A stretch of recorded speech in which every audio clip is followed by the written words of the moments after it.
meron, as we speak po, we have 11 USEC na nagdeklara po ng state of calamity. 7 po ito sa Davao Region at 4 po sa Caraga.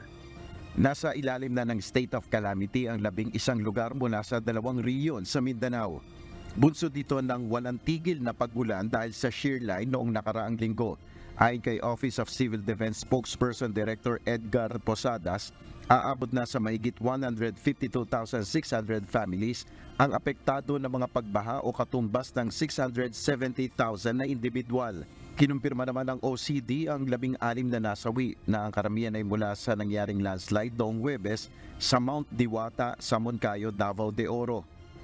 Pero unfortunately po ma'am, meron tayong kinukumpirma na 16 po na casualties. Mostly dito ma'am, yung doon po sa Mount Diwata, yung landslide ng Thursday sa Moncayo.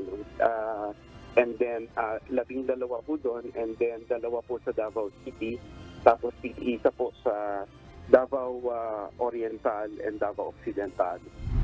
Tiniyak naman ng OCD ang assistance sa mga naapektuhan ng patuloy na pag-ulan dulot ng shear line. Sa tulong na rin ng ilang government agencies at lokal na pamahalaan. These are the same regions po na tinutulungan din natin, tinututukan natin since late last year.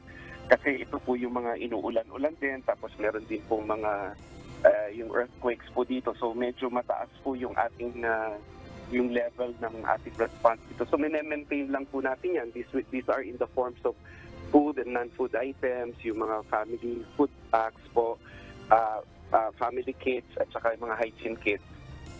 Sa huling tala, nasa 15 ang napaulat na nasawi dahil sa baha at landslide sa riyon. Ngunit wala pa lang ang validated ayon sa National Disaster Risk Reduction and Management Council. Nel Maribuhok, UNTV News and Rescue, Diyos ang aming sandigan, serbisyo publiko ang aming pinahalagahan.